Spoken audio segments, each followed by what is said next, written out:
Everyone can have a vision, a dream. Everyone wants to be successful, but execution is the most important part. How did you execute it, the vision, from day one getting back into real estate? On average, real estate agents spend between 5 and 7 hours per week doing dollar productive activities. That's pathetic. Most agents think they're busy because they're in the office for 8 hours, but how many of those hours were literally picking up the phone and calling random people and getting rejected and booking appointments, because that's the shit that matters. On average in Australia, we spend 2.5 hours a day doom scroll. If you can doom scroll for 2.5 hours and you can't make prospecting calls for one, you're in the wrong. Agents, welcome to the Get Keen podcast, your number one destination for learning how to get the most out of your real estate career. I'm Dan Lee, founder of Plum Property, one of Queensland's largest independent real estate offices, and Plum Partners, where we've helped dozens of agents create, run and grow their very own agencies. On Get Keen, I chat to high-performing agents, principals and agency owners, so you have the tools, strategies and insights to grow your business and live the best life for yourself and your family. Now let's get keen. All right, welcome back to Get Keen. We're live at ARIC, and if you didn't manage to get down here to the Gold Coast for this special event, well, just stay tuned, because I've got a really special guest. One of the speakers on stage on the first day, Josh Morrissey from Hive Property. It's one of the fastest growing real estate agents in Canberra. And Josh himself, a high-performing agent, but now leading a really successful team.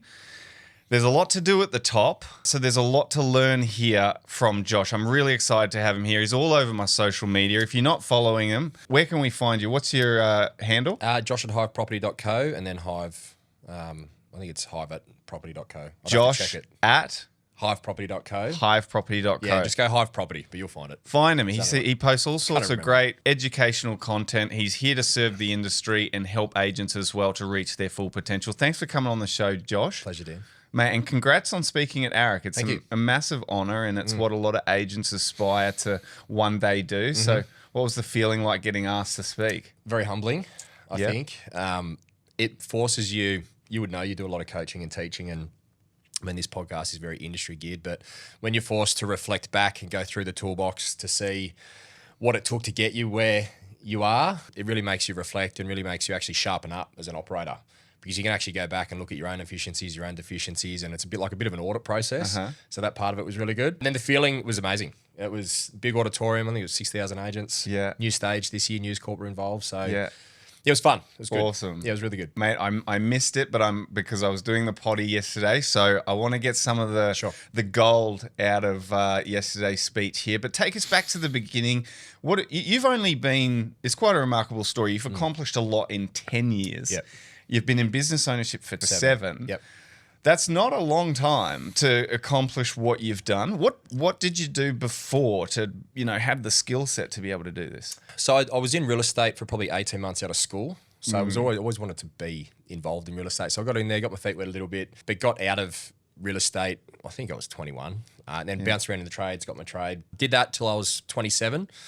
With always the view to go back, but I've always sort of bounced around, done sales jobs, done Foxtel when I was 17, so I was always hungry. So it was always in me. But I think the discipline, to be honest, mate, just the maturity wasn't there. I don't think I was mature enough when I was in my early 20s to really commit to this job, just because of what it entailed, and I think I knew that, and swinging a hammer was easier. So anyway, full circle moment, sort of had a bit of a light bulb moment. Actually just driving around, remember the day and the time I was when I had this, it was almost like an epiphany, like I tapped into the matrix. Oh, tell us about this moment. Yeah. I love these moments. This was crystal clear, and it's funny because I think I've said this somewhere before, but it's almost like the life I'm living now is very much the exact vision that I had when I was driving. I was driving past this fire station, and I was pulled up a red light, and I thought, what the fuck am I doing? Why am I driving to this job? I don't enjoy it. This is below my skill set. I've got way more to offer. Yeah. And it just came to me, and I thought, I'm gonna go and quit. I'm gonna get back into real estate. I'm gonna build a business. I'm gonna do this. I'm gonna do that. Fast forward 10 years, and I've done it all. And I think it goes success. For anybody listening, and for this is very agent geared and very growth geared. And I think for agents listening, success is by design. And I think going back to that vision, it was very much, I just saw the map, saw the plan, and I just had to execute it. So success at the end of the day, most successful people that you and I know, it's all by design. It's not by luck. And everybody at that ARIC conference yesterday and today, it's all by design. So I think clear vision, execution on the vision, and then just being consistent with that is what got us. Okay, well, let's talk about execution because I think that's the one thing that if you're not making it, you probably haven't. Everyone can have a vision, a dream. Everyone wants to be successful, but execution is the most important part. How did you execute it?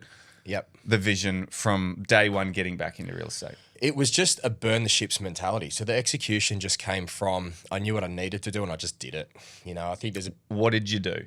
So when I got back, and this is for me, biased opinion, but for me, I don't believe there's really any excuse for you to fail in real estate in 2025 and beyond. I agree. There is so many resources. You and I didn't have that when we started, right? And to give context to that, when I started back, there was no databases, there was no help.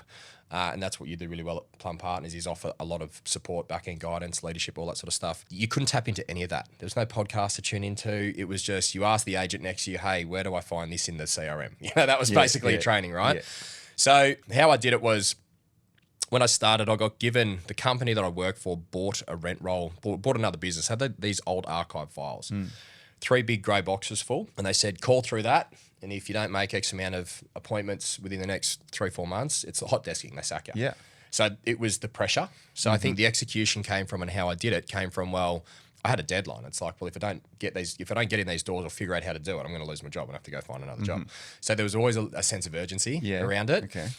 But where I really honed in the skill, and for anybody listening, you've got access to much better opportunities in terms of start out data, start out contacts. It's much easier to get a plan together and to actually get some infrastructure around you to do it. What I did was I just set a 3-hour block, 4-hour block a day for calls. Every day? Every day. How many calls would you make in a day in that 3-hour block? Man, I'd be doing Did you measure connects or you just outbound? You didn't even measure, you just smashed? Hours, yeah. Mainly hours, but I'd do half the day until I physically, like I needed to go and sit down, like until my head hurt is when I did it because I knew that I didn't have the sharpened skill set to just get in every door, but I knew if I asked enough questions, I could work out the questions that were the most effective. Who were you calling? Mate, orphan data. So I was calling people that, you know, I was calling numbers and the phone was diverted to the son because the mum had died and it was just dog shit, dog shit data. But you targeting that you knew these were owners of properties? Old owners, old investors, anything. old buyers, old OFIs, just old anything. It was just orphan shit. So not even really like specific data. Yeah, they're like, who are you? I've lived in America for 10 years now, dude. Like, fuck off. Okay. You know? Okay. So it was just, and again, we can tap into the ARIC stuff because it sort of hones in on a bit of that. Yeah. But it really was just process of elimination of, okay, well, how do I shorten the distance between these calls to getting a result? And by virtue of just doing sheer volume, I just got really good at it. So I could call 100 and I'd book about 30 appraisals. Yeah. So my conversion got very high because I realized, well, I'm asking 30 questions. 28 of them are shit. I'm just going to keep focusing on those two, and they're the 2 questions and things that I would start to measure. So I just did bulk volume, and within the first, so I got back in when I was 27, and I was exchanging on average 115k GCI within the first 4 or 5 months, and then I did that $1 million in my first year. You did $1 million in your first year. Yeah. So that was literally from just doing shit tins of calls. But then I would go out like a madman and I'd door knock till like 9 o'clock at night. Right. So I'd go in from and I'd start my calls at 7:30. So no one was in there. I'd get in there early. I'd just get my day set up and I'd just go hard until I burnt myself out. I'd have something to eat, go out, do a couple of in-house appraisals or out-of-house appraisals. Yeah. Do those. And then I'd go hit the doors from sort of like anywhere from 4 till 7 if I didn't have any appointments to do. So, and I was booking anything. So my philosophy was, if it's a Z grade, I'll still give you an appraisal. Like if you're living in the Philippines and you've got an investment in Queensland, I'll still appraise it for you. Let me jump on up. Like I was just doing everything. Yeah. Because it's about, I guess, in the early days for those listening, it's about creating a big enough funnel so that whatever is filtered down just gives you more volume and it's better quality. And that's it. It's pretty simple. It's pretty simple. You just got to do it. So consistency and execution, they go hand in hand. They're in parallel, but you just got to do it. Yeah. Like there was a stat that I pulled out in the ARIC chat yesterday. And so the average agent, you're probably across all these stats too, but the average agent in Australia sells between 2 and 5 properties in a month. And it takes on average 10 to 15 hours per sale to complete the sales process. Like you list it, you sell it, you drive around, you negotiate your settlements, right? So on average, like most agents, decent agents, it takes between 60 to 70 hours on average per month to complete like the whole sale process. I was like, what are you doing with the other 100 hours in your work month? where's all that dead time? You know, and I think where a lot of people can go wrong when they start out is they think they're being really productive. They've just been really busy doing a lot of nothing. And even if the quality's not great, but the volume's there just in the early days and you're just a phone bandit, you will generate the right leads. Out of that, the right A grades will come, the right opportunities will come, and the C's will turn into B's, the B's will turn into A's, and then all of a sudden you've just got this huge pipe, and then 12 months down the line, your $1 million business turns into a $2 million business, but you just got to be consistent with it all. I always bang on about this. I love it that you're talking about this because I'm always going on about it in my trainings, is that it's all about just sheer volume of relationships. That's it. And starting that relationship with a curbside appraisal or a walkthrough of the home, getting to know someone and becoming that person that they might call when they come to sell. You want to catch these people before they sell, so you're not catching them, you know, at the point of sale where you're going to be in competition. You're not going to have a strong relationship to be able to negotiate a higher commission. They're probably not going to trust you as much as if they had met you before and built some sort of relationship. Bang on. And you just nailed that process with sheer volume. And you said it, like most agents think they're busy because they're in the office for 8 hours. But how many of those hours were literally picking up the phone and calling random people and getting rejected and booking appointments? Because that's the shit that matters. And if you did 5 hours of that in a day and then a few appointments and all the other things that you were supposed to do, like, I need to make sure I see all the properties that have come on the market that day so I can understand my market, or I needed to get my letterbox drop for next week sorted out today. If those things get missed, that's okay. That's fine. That's fine. Yep. But if your calls get missed, that's not okay. That's not okay if you want to fast track your success. If you want to see those sorts of results that Josh is getting after a year, 1 million in GCI, that only comes from pure determination to build as many relationships in your area as possible. That's it.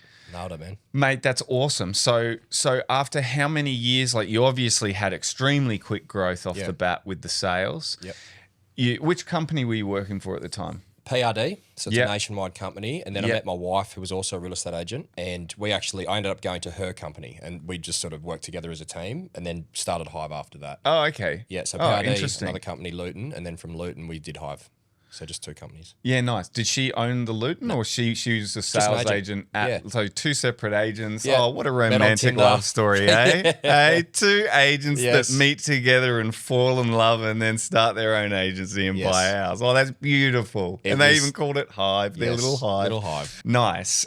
So you two teamed up. Yep. Great partnership there, both very experienced, and you started Hive Property only 7 years ago. What was that?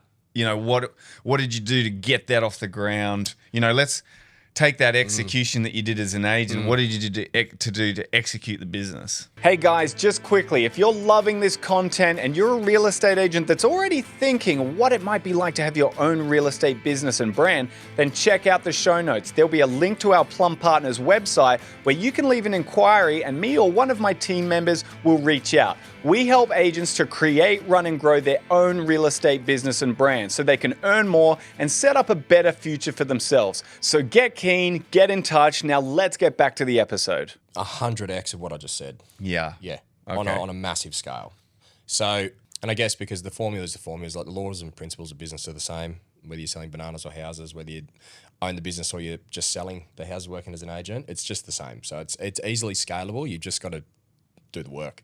So I think for me, it was just longer days. You know, the catalyst to the business was I was working. I had a really big developer client when I was at Luton, and we were with them for about 6 months. But they'd sort of approached us and said, "Look, we don't find any real value in this brand that you're with. We're not getting anything extra. We wanted to work with you exclusively for years. We want to make you an offer." So they made us a really big offer. They gave us 6 years worth of work. It was about a $7 million contract, and they just said, "Look, if you leave and start your own gig, we'll give it all to you." And we went, "Okay." So that was basically it. So we didn't have the brand, didn't have it started. We basically walked out, took 5 staff with us. We're working out the back of a concrete shed, literally. Yeah, so literally, I love like that. typical, like copy paste founder early story. beginnings. Yeah, just 5 of us in a little sweatshop. Yeah. And then basically just scaled the business up from there. But, you know, because of that, the demand from this client's one of Canberra's biggest developers, still is. And, you know, I was working 7 days a week. We started Hive. 3 weeks later, I had my firstborn, you know, and then basically we were straight into it. Wow, that's hardcore. Yeah, it was hardcore. And so, like, the pressure of that first 2 years was I was working 7 days a week for 3 years. And I didn't see James as my firstborn. I saw him if I was lucky an hour a day. Like I was gone before the sun came up, and I was home when the sun came down. So we had a lot of help from the mums, but I was just on a hamster wheel for 3 years. So you've probably been through similar time stresses. Yeah. But the volume of work needed to happen. So when you're the owner of the business and you're trying to spearhead the business, you're exactly that. You're the spearhead of the business. So it's on you to plow through the snow. Like you have to push the business forward. And if you're not the one doing the calls, making the volume, penetrating markets, having that strategic direction, and then putting the volume in to actually do it, you're not going to move the business forward. And it's exactly the same if you're an agent. If you're just trying to get out of the ground and sell houses and just create a business for yourself, it's exactly the same thing. If you're not in there early and you're not planned and you're not prepared to eat the grenades, when you own a business, you eat grenades for breakfast. Yeah. You've got a laser pointer on your head all day. People are trying to cut you down, Yep. and you've got to deal with much bigger problems on a much bigger scale, much more frequently. When you're an agent, you've just got to show up and do calls. It's so easy. It really is. The theory is easy. Yeah. The practice is what many struggle with. I know, but it's like the gym. Right. And for anyone listening, it's you know this, man, but you put the reps in, you get stronger. And I think if you check the death register, no one ever died from a no. You know what I mean? No one ever died from a no. Yeah. Just fucking pick up the phone and start calling, because it calluses your mind and it calluses your skill set. So the better you get at eating no's for breakfast, you actually get excited to go eat some more no's. You're like, all right, I want 100 no's tomorrow. And you actually gamify it. And that's a really good tip. I say this all the time. I got so good at cold calls. I'm very similar to you, Josh. I have a lot of similarities with you, with your journey and your business. And just that was my life when I started my business. It was all me. You're the principal. Your income is so important. Even if you get another agent, you got to pay the split, the desk, everything else, super. There's 15, 20% left for the business. So you're spearheading it. And I always say that, like, I got so good at cold calls and just calling that it actually becomes fun. Yeah. And you actually, like, I kind of look forward to the ones who are like, who are you? Where'd you get my number? You're like, right. Because you're like, how do I turn this guy around? And Totally. you turn someone who didn't want to talk to you at all and is giving you this tone of like, why the fuck are you calling me? This tone. And then by the end, they're inviting you in their house. Totally. Yeah. And if you can get to that level of mastery on the phones, I'm telling you, that is literally if you only have that skill and you're shit at everything else, you'll still be successful. You'll be hugely successful. Yeah. I'd like to know now, like, because you've had to sacrifice a lot and obviously you don't want to live that life forever. There's 7 days a week. You've got two children now, 3 kids now. You want to keep your relationship together. You want to see your kids. You want to have a family life and all of that, which you sacrificed a lot in the beginning. What does it look like for you now? The opposite, the day and night. So now tapering off the tools, running the business, scaling the business, talent acquisition, growth, culture, all that sort of stuff. Yeah. Going through that transitional stage at the moment. But I had to go through that stage to get to this stage. So, the whole goal was to get to this stage. Yes. But I knew I had to do that stage. So it's like you can't have one without the other. You can't just go straight to this. You've got to put those yards in. Those yards were 10 years, Yes. You possibly could, but it would take longer. Yeah. It would take, like, you've been so successful in 10 years and in 7 years of business because you did 3, 4 just absolute madman years. Yeah. Where nothing else mattered. Yeah. And that, that is what it takes to become that successful that quickly. You can drag it out for longer. You can chip away and get to that success over 15 years as an agent. Yep. But, really, whilst you're young, if you've got some travel out of the way, you're ready to hook into your real estate career, why not just go all in for like 3 years whilst you're younger and you don't have the family commitments and that kind of thing, right? Mate, 100%. And I think you nailed that. And I think when I had that little epiphany, right, it was like, I'm going to do 4 decades worth in a decade. And that was, again, what a lot of the ARIC talk was about. It was, I tried to time chunk my life, because I run my life in time chunks. So time allocate everything. That's how I balance it. I want to hear about this. Yeah. So basically the secret, I guess, to my success and has been for so long is hyper-intentional actions within specific windows. So we just touched on one, which is prospecting. So my hyper-intentional window was that 3-4 hour call block. Nothing else mattered. You can't contact me, can't call me. I am calling people. Don't talk to me. You know, and the same when I'm in appraisals, when I'm in listing appointments. I'm hyper-focused, hyper-intentional in everything that I do. But you know, if I'm doing admin, and I'll talk about it like this. So it's like, when you're just doing your admin tasks, like you said, getting the DLs ready, that's like 2,000 RPM. That's on idle. That's autopilot shit. 9,000, revving the fuck out of it. That's cold calling. That's listings. You're sharp at 9,000. You're sharp at 100%. So it's about like also too like time chunking your energy and allocating. You can't run at 9,000 RPM for 9 hours a day. You can still work for 14 hours a day, but you have to pick your moments when you're full throttle. Gotcha. So that was always a really big key to my success. And then I guess if you look at it at a macro level, my whole vision was, well, I want to time chunk my life. My goal was to be financially free by 37, which I hit. So that was to be able to close the door. Lifestyle doesn't change. I can grow the business. There's no debt attached to anything where I have to keep working and topping things up. So that's why I went hard. So the personal why and the personal goals were very clear. So I had to put in the output to be able to achieve that. So hit that mark last year. And then so the next decade is about like the growth, the expansion, putting everything that I've learned into the growth phase. But I guess, the whole time chunk thing was, how do I do 4 decades worth of like wealth creation? My big thing was, how do I do 4 decades worth of, say, wealth creation, financial freedom, business growth, all that sort of stuff in a decade? So when I hit a certain point, I'm not still chipping away when I'm 50, because I've got 3 kids. I don't want to miss a single soccer game.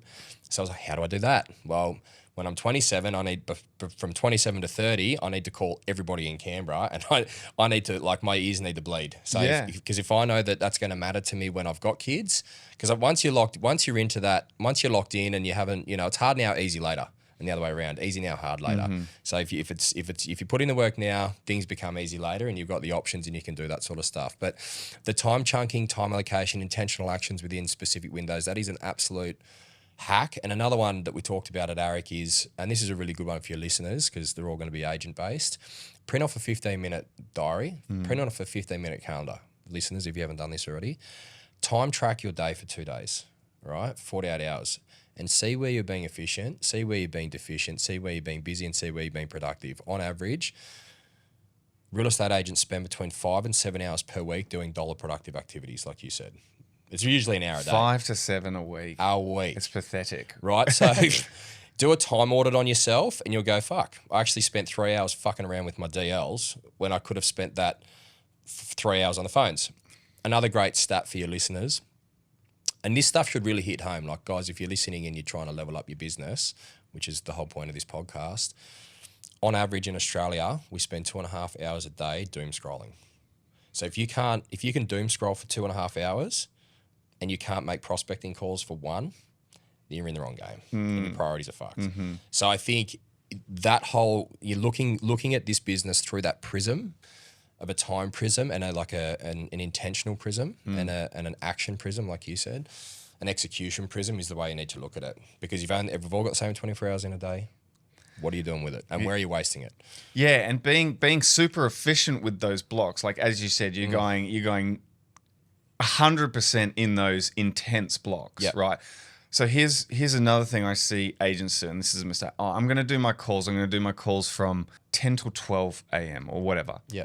And so they get on the computer, and then I'll call some people on this street, and then they get in their CRM. Oh, who should I call? Oh, I'll jump on RP Data and I'll have a look at that and when they bought it. Yeah. Okay, I'll have a look at what else they own. Yeah. Oh, they only bought it a year ago. Oh, it might be too soon. I won't call them. On to the next one. And it's like really inefficient use of time. You're here to do, this is your call block, but then you look at what did you do in your call block? You actually spent 70% of it jumping around on different platforms, deciding whether you should call the person, trying to find all of their history before, in case you had this one question that came up and you didn't know. This is all procrastination tools that your brain has created so that you could stop actually just picking up the phone and just dial the number and find out what's going to happen on the other end.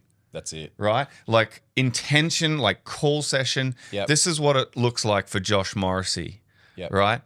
Lock myself in a room. I've got a list of numbers. I may know the address. I know their name. I probably know their address that I'm calling about, and that's about it. Yep. I just want to get on the phone and get a conversation started. And when that other phone call hangs up, I'm dialing the next number. That's it. I'm writing notes on the piece of paper whilst I'm talking to the person, and I'll deal with whatever the conversation notes are later, right? Perfect. At the end of my session when I've got the downtime and I'm like, right, I've got to book that appraisal in. I've got to organize this for that person. I've got to add this number to the CRM. Do it later. Don't look up information, make a call, and then after the call, I'll go and book everything in and I'll fix the CRM and I'll update their data and then get out of the rhythm of just banging those phone calls out. Right? Nailed it. That's exactly what I did. That's it. That's it. And that's how you get to this kind of success. By hyper-focusing in on those things. Yep. Spot on. What's some other advice outside of calls that you'd give to agents up and coming? Like you've got your own team, you're growing a sales team. What advice do you give to your sales team outside of the intense call sessions? What are you really good at that you're trying to push to the younger generation? Mate, I think, look, the big one, it really is that intention. I think I just live my life with intent.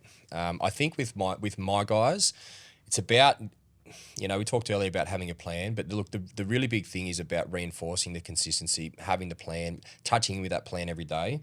Like, so I'll do an audit. You've got to check in with yourself regularly. I think if you want to be an elite operator, you need to self-audit daily, weekly, monthly, yearly. Like it's all well and good to sit on the beach at Christmas, set your goals, and then get all hyped up and go hard for 60 days. But you really need to be checking, testing, measuring what you're doing. And that can be from have a happiness scale. So how's your energy? Like if you get to Sunday, you were 6. Well, something's off. If you get, how's your business? Business is an 8. How's your relationship? Well, it's a 2 because I haven't had a date night in 2 months. So I think when I'm talking, when you're talking to high performers, very much like athletes, like the parallels between sport and business are almost uncanny, right? So I think the big thing for me when coaching my guys is making sure holistically that we're, and you hear this term, the buckets a lot, but just making sure holistically that the vision, the plan, the map, the execution, all of that stuff is all in line regularly, and then instilling the belief that they can do it. And I think just that giving them that push that they need to actually just pick up the phones. Like I said, no one's died from a no. Yeah. And figuring out why are you doing this? Why are you in this industry? What are you trying to get out of this industry?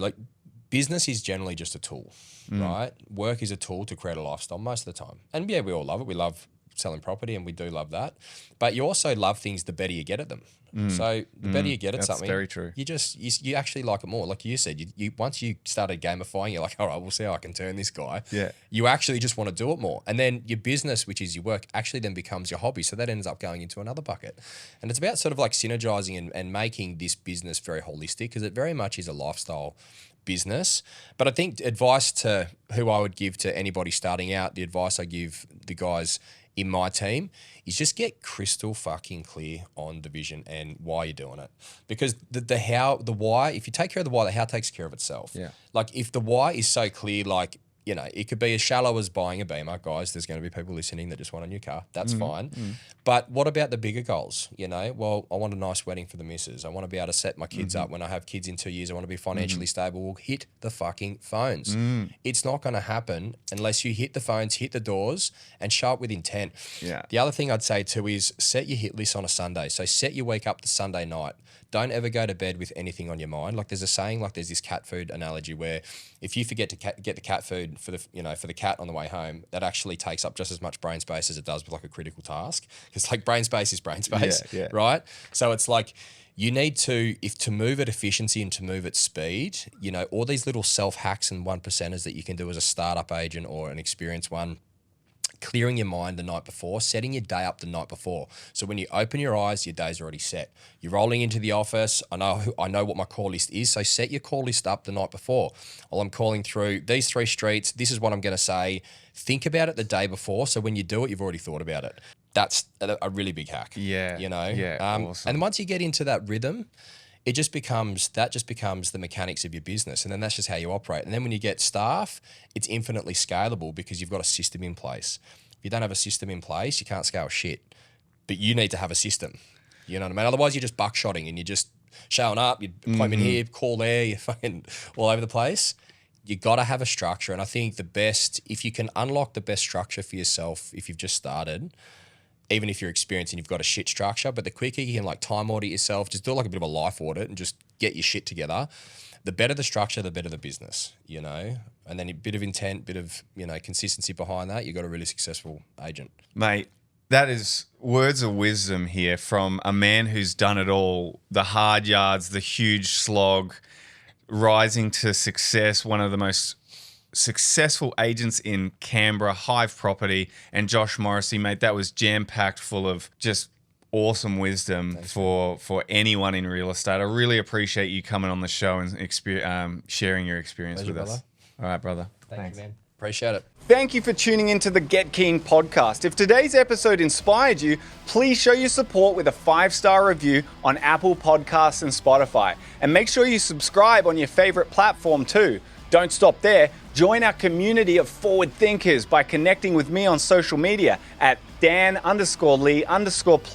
I'm looking forward to exploring more strategies and insights with you on your journey to the top. Until next time, keep getting keen.